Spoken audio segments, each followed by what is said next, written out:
আমার এই গাজীপুর জেলাতে বিগত স্বৈরাচারীর আমলে আমার অসংখ্য মাহফিল বন্ধ করে দেওয়া হয়েছে।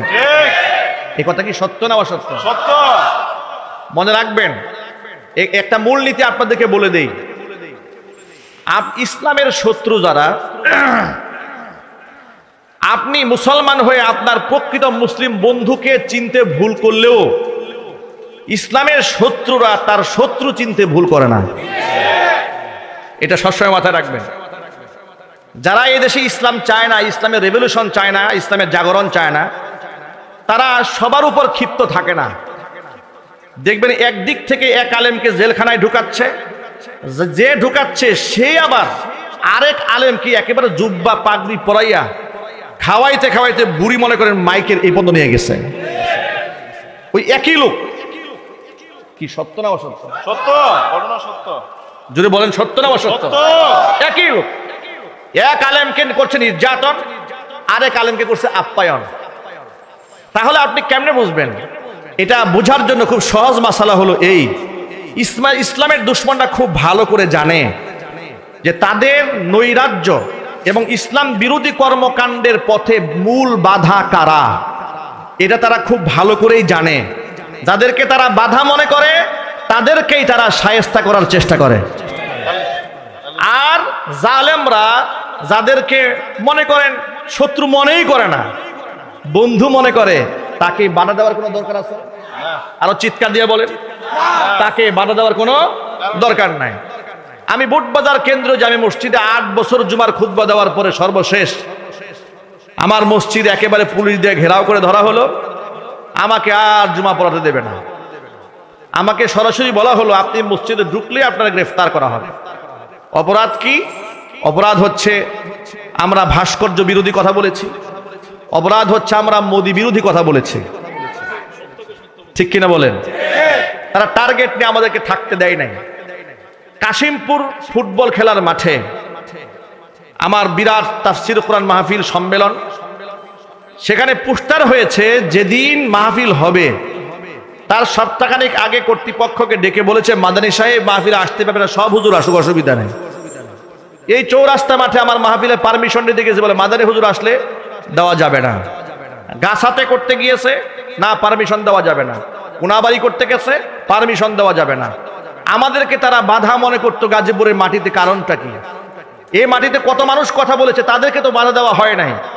কারণ তারা এটা খুব ভালো করেই জানতো যে এই সমস্ত আলেম যাদেরকে বাধা দেওয়া হচ্ছে, এরা হচ্ছে ইসলামের প্রকৃত হিতাকাঙ্ক্ষী। এরা প্রয়োজনে শহীদ হবে, কিন্তু রাম বামদের সাথে আতাত করবে না।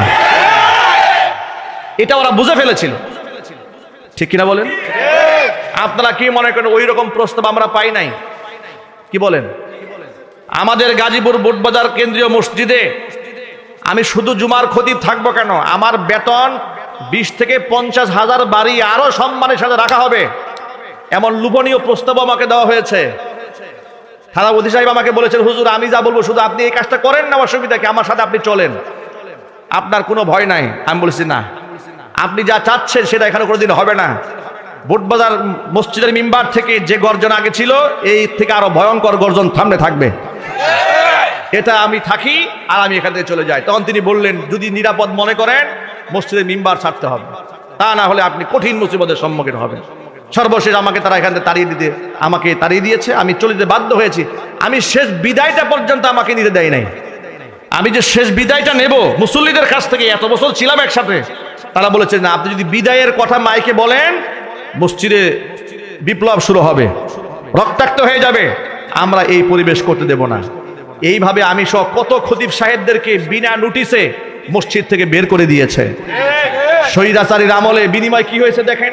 বিনিময়ে শহীদাচারীও বিদায় নেওয়ার সময় 16 বছর তো শয়তানি করেছে, একটু মন চেয়েছিল বিদায় নেওয়ার, কথা বলে না, তারও একটু মন চেয়েছিল বিদায় নেওয়ার। আল্লাহ পাকের ফয়সালা, আমি আগেও বলেছি, এটা যেন আল্লাহ পাকের কেমন একটা ফয়সালা যে কত খতিব সাহেবরা বিদায় নিতে চেয়েছে, তুমি বিদায় নিতে দাও নাই, আর তুমি এত সুন্দর বক্তব্য দিয়ে বিদায় নিয়ে যাবা না, তোমাকে বিদায় নিতে দেওয়া হবে না, চোরের মতো পালিয়ে যাবা। সুতরাং স্বৈরাচারী সেও শেষ বিদায় নিতে পারে নাই। প্রিয় ভাইরা, আলহামদুলিল্লাহ আল্লাহ পাক আমাদেরকে পূর্ণ স্বাধীনতা দান করেছেন। বুটবাজার কেন্দ্রীয় শাহী জামি মসজিদে আমি আবার আগামী মাস থেকে ইনশাল্লাহ আবার জুমার খুতবা দেওয়া শুরু করব।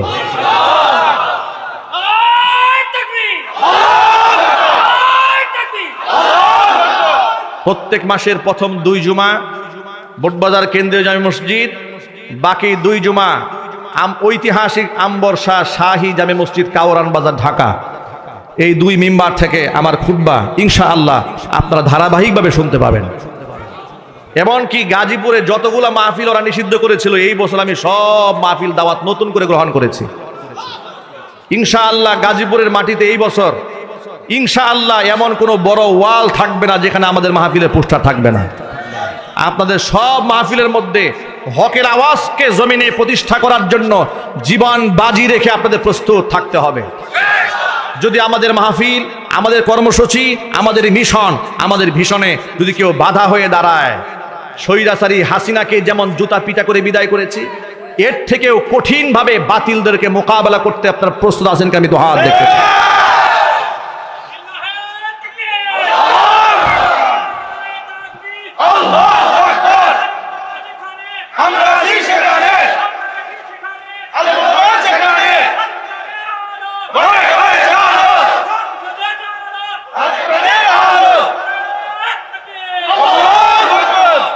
আমরা এমন একটা ধর্ম পেয়েছি, আমাদের ধর্মের শিক্ষক হচ্ছেন হযরত উলামায়ে কেরাম, ঠিক কিনা বলেন? আমাদের ধর্মের শিক্ষক কারা? উলামায়ে কেরাম হচ্ছেন তারা শিক্ষক, ওয়ারাসাতুল আম্বিয়া, নবীগণের ওয়ারিস। তাদের কাছ থেকে উম্মাহ কোরআন সুন্নাহর আদর্শ গ্রহণ করে। নবী করিম সাল্লাল্লাহু আলাইহি ওয়াসাল্লামকে পৃথিবীর শ্রেষ্ঠ চরিত্রের আধার বলা হয়, যার চরিত্রের ব্যাপারে আল্লাহ কোরআনে প্রশংসা করেছেন, কসম করেছেন, ওয়া ইন্নাকা লাআলা খুলুকিন আযীম। হে নবী, আপনি ছোটখাটো চরিত্রের অধিকারী নন, আপনি মহান চরিত্রের অধিকারী। এতটা মহান চরিত্রের অধিকারী আল্লাহর নবী ছিলেন, তিনি জানতে পেরেছিলেন ইহুদিরা তাকে খাদ্যে বিষ মিশিয়ে হত্যা করতে চেয়েছিল। নবী করিম সাল্লাল্লাহু আলাইহি ওয়াসাল্লাম তিনি জেনেছিলেন তাকে জাদু করে 6 মাস পর্যন্ত ইহুদিরা কষ্ট দিয়েছিল। স্বাভাবিক সেন্স আল্লাহর নবী সাল্লাল্লাহু আলাইহি ওয়াসাল্লামের 6 মাস ছিল না, অনেক কষ্ট পেতেন, স্মৃতি থেকে অনেক কথা ভুলে যেতেন অনেক কথা তিনি। কিন্তু তারা কারা করেছে তাদের নাম ও রাসূল জানতেন। জিবরিল মারফত 6 মাস পরে সূরা ফালাক, সূরা নাস নাজিল করে আল্লাহ পাক নবী করিম সাল্লাল্লাহু আলাইহি ওয়াসাল্লামের এই অসুখকে দূর করার ব্যবস্থা করেন। তাকে জানানো হয় কে এই কাজটা করেছে। আল্লাহর নবী সাল্লাল্লাহু আলাইহি ওয়াসাল্লাম তার কাছ থেকে কোনো প্রতিশোধ গ্রহণ করেননি। আমি রাসূলের জীবনের এই ছোট্ট একটা অংশ থেকে আমি আপনাদেরকে এই সবকটা শোনাতে চাই।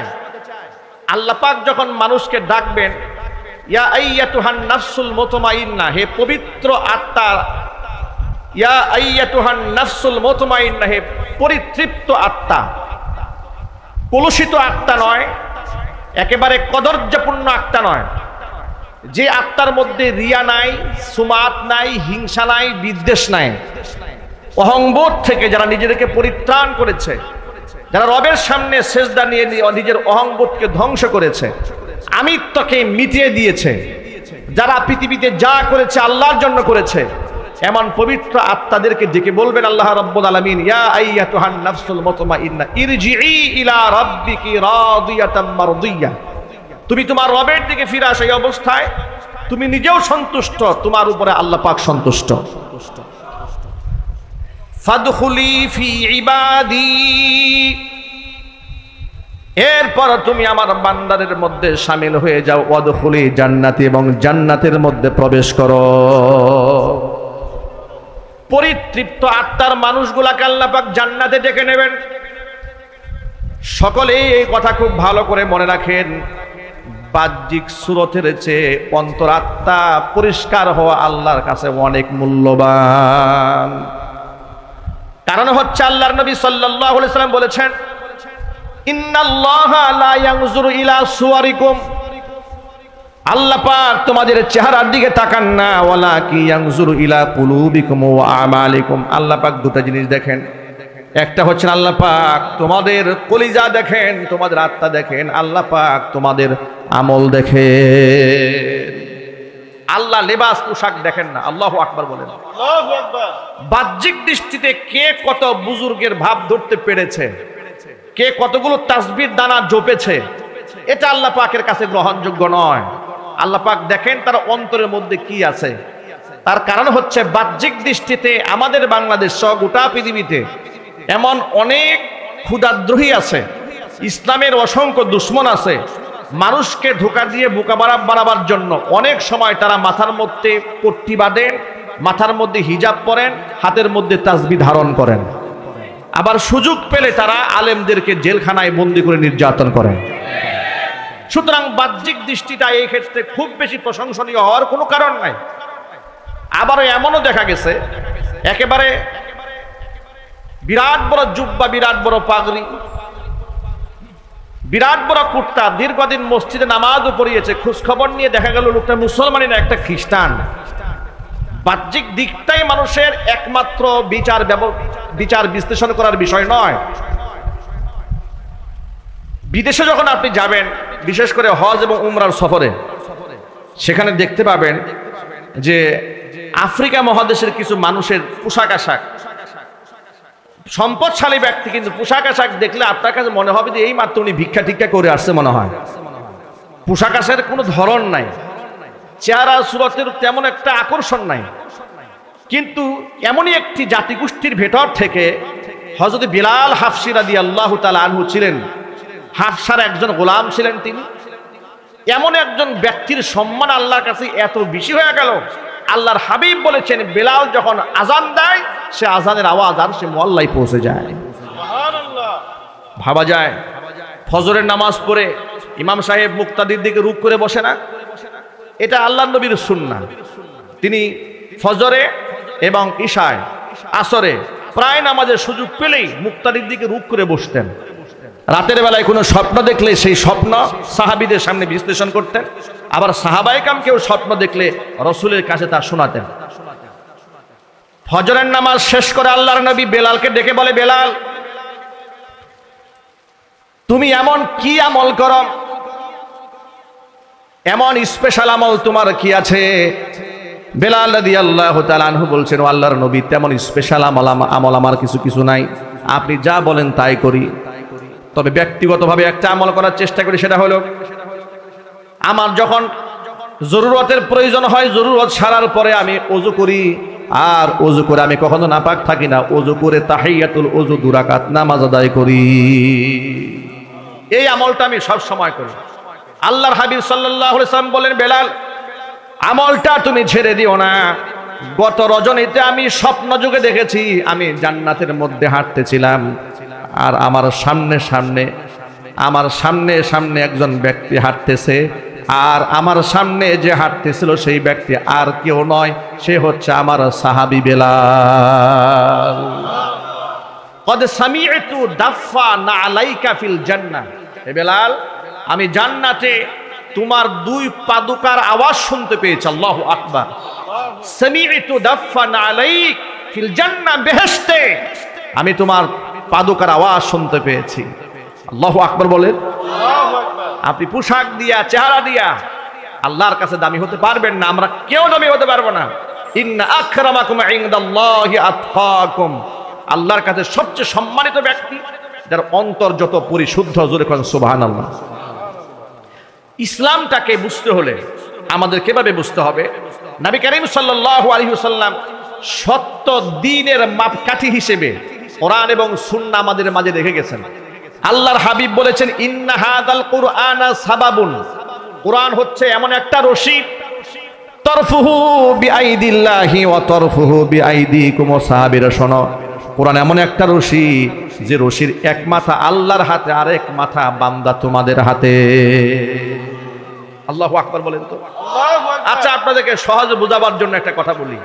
ধরুন একজন ব্যক্তি যিনি পথ চেনেন, তিনি সামনে চলছেন, খুব অন্ধকার, ডানে বামে চিপা অনেক গলি আছে, রাস্তা আছে, কিন্তু লাইট না থাকার কারণে পেছনে যারা আছে তাদের কাছে লাইট নাই, আলো নাই।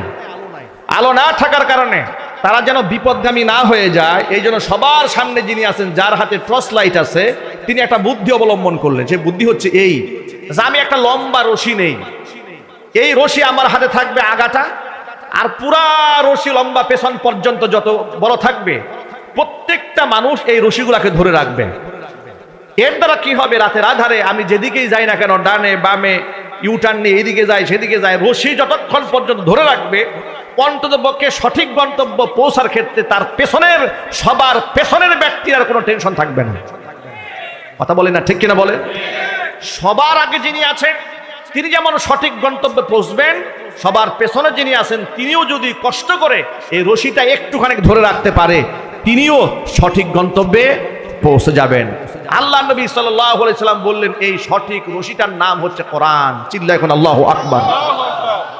আল্লাহ নবী বলেন, ইন্না হাদাল কুরআনা সাবাবুন, কোরআন হচ্ছে আমার একটা রশি, তরফুহু বিআইদিল্লাহি ওয়া তরফুহু বিআইদিকুম, এর এক মাথা আল্লাহর হাতে আর এক মাথা বান্দা তোমাদের হাতে। লাং তাদিল্লু, সত্য পথ থেকে কশ্চিন কালেও তোমরা বিপদগামী হবে না, মানে পথ হারিয়ে ফেলবে না। ওয়ালাং তাহলিকু, তোমরা ধ্বংস হবে না। লাং তাহলিকু ওয়ালাং তাদিল্লু, কশ্চিন কালেও পথ হারাবে না, তোমরা ধ্বংস হবে না। মা তামাসসাকতুম বিহিমা, যতক্ষণ পর্যন্ত রশিটাকে শক্তভাবে আঁকড়ায় ধরে রাখবে। জোরে বলেন সুবহানাল্লাহ। এই জন্য সেই কোরআন, সেই রশিটা আঁকড়ায় ধরার জন্য কোরআন জানার দরকার আছে না নাই? আর একটু জোরে বলেন। এর কোরআনই যদি আপনি না জানেন তো ধরবেনটা কি? এখন আমার দেশের লোকেরা কোরআন না ধরে, তারা ধরে একটা রশি ধরে, কিন্তু সঠিক রশি না থাকার কারণে, চেইন সঠিকটা না থাকার কারণে অনেক সময় শিক্ষক চিনতে ভুল করে। এমন শিক্ষক ধরে যে শিক্ষক নিজের কাছেই টর্চ লাইট নাই, নিজেই চলতে পারে না সঠিক পথে, তার পেছনে জাতিকে কি শিক্ষা দেবে? কথা বলেন, ঠিক কিনা বলেন? আমার দেশে হক্কানি পীর যেমন আছে, অনুরূপ ভাবে আমাদের দেশে এমন ভণ্ড পীর আছে যারা মানুষকে কোরআন সুন্নাহর শিক্ষা দেবে দূরের কথা, কোরআন সুন্নাহর সঠিক ব্যাখ্যা সে নিজেও জানে না। আমি কি ভুল বলেছি? এমন পীরও আছে বিশুদ্ধ কোরআন তেলাওয়াত জানে না, হাদিসের ইবারত পড়তে জানে না, হাদিসের মর্ম মানি বুঝে না, মন গড়া কথাবার্তা বলে, মন গড়া ব্যাখ্যা করে। এরকম লোক এই সমাজে আছে না নাই? এখন আপনি বলেন, তার নিজের হাতে টর্চ লাইট নাই, মুরিদ যদি এই পীরের রশি ধরে, কি জান্নাতের দিকে যাবে নাকি জাহান্নামের দিকে যাবে? জাহান্নামের দিকে যাবে। এই জন্য কোরআন সুন্নাহ হচ্ছে মানদণ্ড।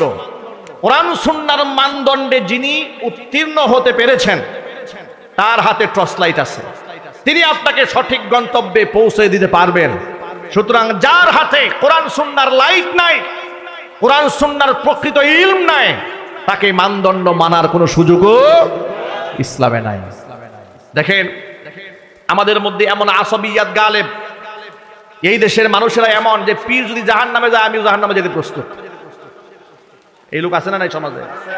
এমন অন্ধ, পীর কুফুরি করলেও ঠিক আছে, পীর বাতিল করলেও ঠিক আছে, হক বললেও ঠিক, ব্যাঠিক বললেও ঠিক।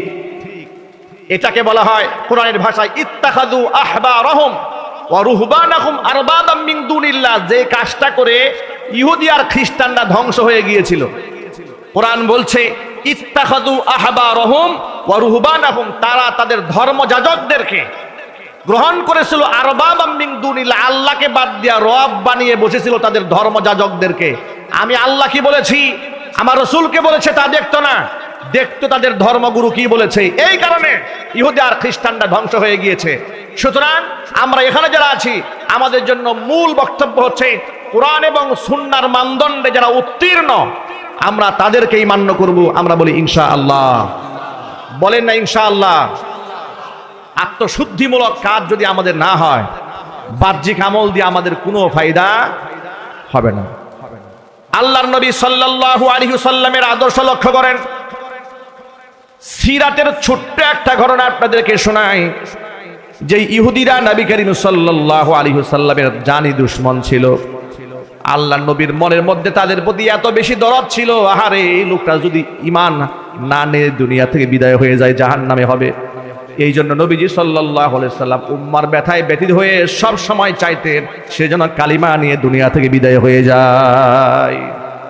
নবীজির ঘরে ঘরে মাঝে মাঝে মাঝে যাওয়া আসা করতো এক জনৈক ইহুদি, বয়স খুব বেশি না, মধ্যবয়সী।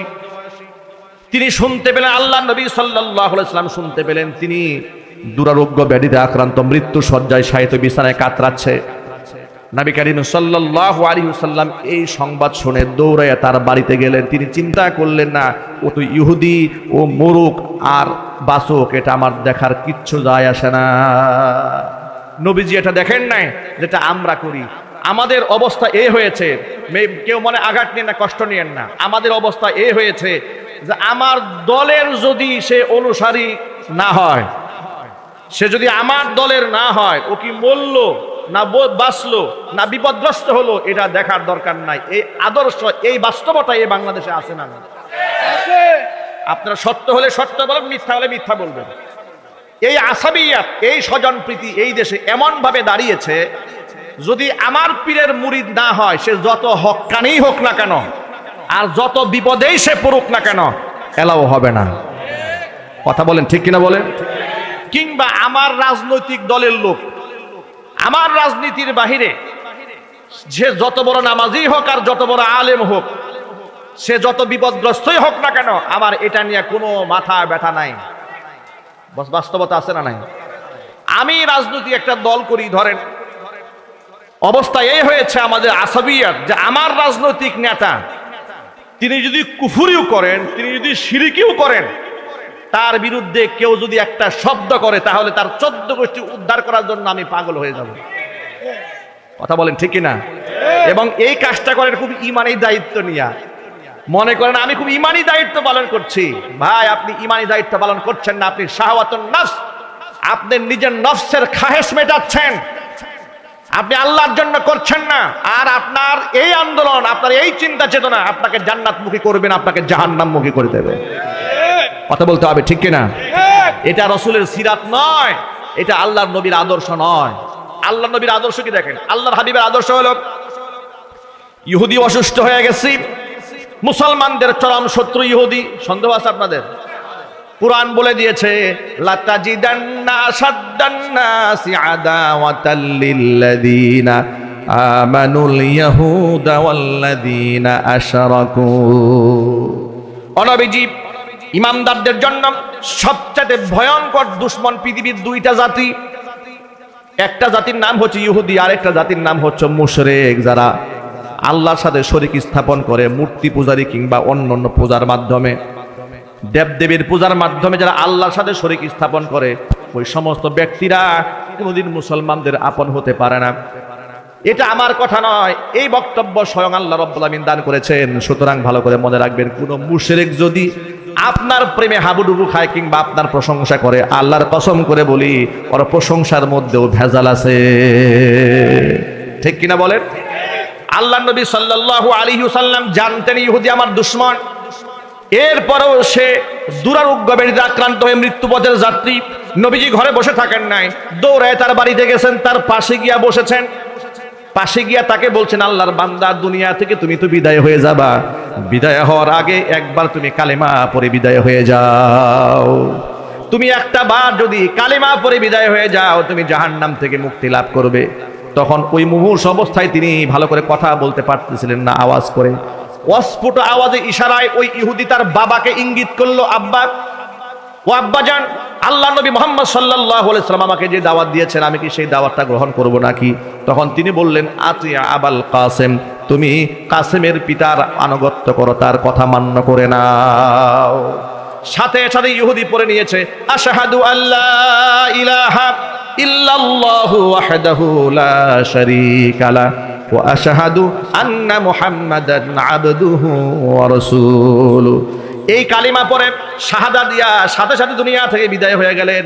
আল্লাহর নবী হাস্যোজ্জ্বল চেহারা নিয়ে ইহুদির ঘর থেকে বের হইয়া বললেন, সমস্ত প্রশংসা ওই আল্লাহ রাব্বুল আলামিনের, যিনি তার জাহান্নামমুখী বান্দাকে জান্নাতমুখী বানিয়ে দিয়েছেন।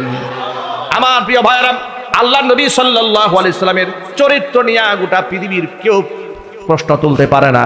পৃথিবীর যেই সমস্ত ব্যক্তিরা আল্লাহ নবীর সিরাত নিয়ে গবেষণা করেছে সকলে নবী সাল্লাল্লাহু আলাইহি সাল্লামের প্রেমাসক্ত হয়ে কালিমা পড়ে মুসলমান হয়ে গেছে। মাইকেল এইচ হার্ট দ্য 100 নামক একটা বই লিখেছে, পৃথিবীর সেরা 100 মনীষী। কতজন? পৃথিবীর সেরা 100 মনীষী। মাইকেল এইচ হার্ট মুসলমান ছিলেন না, তিনি খ্রিস্টান ধর্মাবলম্বী। ওই বইয়ের মধ্যে তার নবী ঈসা আলাইহিস সালাতু ওয়াস সালামের নাম লিখেছে 6 নম্বরে, আর মুহাম্মদ সাল্লাল্লাহু আলাইহি সাল্লামের নাম লিখেছে 1 নম্বরে। আল্লাহু আকবার বলেন। খ্রিস্টানেরা আল্লাহর নবীর চরিত্র মাধুরিমা বুঝতে পেরে আল্লাহর নবীকে সবার আগে স্থান দিয়েছে। আফসোস, কলিজা ভরা আফসোস, এই দেশের তথাকথিত সুশীল, তথাকথিত বিজ্ঞানের ছাত্র নাস্তিক বেঈমানেরা আল্লাহর নবী সাল্লাল্লাহু আলাইহি সাল্লামকে গালমন্দ করে, বাজে ভাষায় কথা বলে, হুজুরের বিবাহ নিয়ে প্রশ্ন তোলে। এমন কুলাঙ্গার মুসলমানের ঘরে জন্ম নিয়েছে, বাংলার জমিনে আছে না নাই? আসাদ নূরের মতো ব্যক্তি মুসলমানের ঘরে জন্ম নিয়েছে, কথা বলেন। রাজীবের মতো কুলাঙ্গার বাংলাদেশে মুসলমানের ঘরে জন্ম নিয়েছে। মহিউদ্দিন আসিফ এমন কুলাঙ্গার বাংলাদেশের মুসলমানের ঘরে জন্ম নিয়েছে। কবি শামসুর রহমানের মতো নাস্তিক বাংলাদেশের মুসলমানের ঘরে তার জন্ম হয়েছে। আমি আপনাদেরকে বড় আফসোস নিয়ে একটা কথা বলি, গোটা পৃথিবীর সমস্ত অমুসলিম মিলেও নবীজিকে এত আঘাত করে নাই আর গালি দেয় নাই যত বেশি গালি দিয়েছে মুসলমানের ঘরে জন্ম নেওয়া কাফেরদের দালালেরা। দুনিয়ার ইহুদি খ্রিস্টানরা মুসলমানদের কলিজায় এত চিরতে পারে নাই, মুনাফিকরা যত মুসলমানদের কলিজা চিরে দিয়েছে। আমি আমার সকল ভাইদেরকে বলি, ধৈর্য সহকারে বৃষ্টির মধ্যে কথাগুলো শোনার জন্য আল্লাহর কাছে শুকরিয়া আদায় করেন। অন্ততপক্ষে আজকের মাহফিল থেকে এই সবকটা নিয়ে যেতে হবে। আমার মনের মধ্যে কোনো হিংসা, কোনো আসাবিয়াত থাকতে পারে না, কারণ মুসলমানের অন্তরাত্মা হবে পবিত্র। কে আমার দলের, কে আমার পীরের মুরিদ, কে আমার রাজনীতির দলের ব্যক্তি, কে আমার রাজনীতির বাহিরে, ওই চিন্তা না করে দেখতে হবে হকের ব্যানারে ইসলামের পথে রাখার জন্য, থাকার জন্য আমার আন্দোলন। একজন মুসলমানের প্রতি এতটুকু দরদ মহাব্বত রাখতে হবে। কোরআন বলে দিয়েছে, ইন্নামাল মুমিনুনা ইখওয়া, নিশ্চয়ই মুমিনরা একে অপরের ভাই। ফাসলিহু বাইনা আখাওয়াইকুম, যদি মুসলমানদের মধ্যে কোনো ব্যাপারে দ্বিমত দেখা যায়, বিচ্ছিন্নতা দেখা যায়, তাহলে তোমরা বিচ্ছিন্নতার মধ্যে, আগুনের মধ্যে ঘি এবং পেট্রোল ঢেলে দিয়া আগুনকে উত্তপ্ত করে দিও না। ফাসলিহু বাইনা আখাওয়াইকুম, উভয়ের মধ্যে সংশোধনমূলক কথা বলে এটা জোড়া লাগায়। আল্লাহু আকবার বলেন। ওয়াত্তাকুল্লাহ, আর এই ক্ষেত্রে ভয় করো আল্লাহকে, লাআল্লাকুম তুরহামুন, যাতে করে তোমাদের উপর আমি আল্লাহর রহমত নাজিল হয়। প্রিয় ভাইরা, মুমিন এবং মুসলমানদেরকে ঐক্যবদ্ধ হওয়া ছাড়া কোনো রাস্তা নাই। আজকে বাংলাদেশ দ্বিতীয়বারের মতো স্বাধীনতা লাভ করেছে, কথা বলতে হবে ঠিক কিনা? একবার স্বাধীন হয়েছিল ৭১-এ, কিন্তু আমাদের শত্রু রাষ্ট্র এই দেশে কিছু ভাড়াটিয়া দালালদের মাধ্যমে আমাদের সেই স্বাধীনতা ছিনতাই করে নিয়ে গিয়েছিল। ওরা আমাদের স্বাধীনতা এমন ভাবে হরণ করেছিল, এমন ভাবে হরণ করেছিল, আমাদের কথা বলার স্বাধীনতা পর্যন্ত ওরা কেড়ে নিয়েছিল। আমাদের দ্বীনের দাওয়াতের মিশনে প্রতিনিয়ত বাধা প্রদান ওরা করেছে। আলেমদেরকে স্বাধীনভাবে কথা বলতে দেয়নি। জেল, জরিমানা, মামলা, মুকদ্দমা, হামলা, হুমকি, ধামকি, দেশান্তর ইত্যাদি করে করে গোটা বাংলাদেশের মধ্যে এক নির্লজ্জ ইতিহাস তৈরি করেছে। আল্লাহ পাকের গজবে তারা দূর হয়েছে। গোটা মুসলিম জাতি আজ তাকিয়ে আছে গোটা আলেমদের দিকে।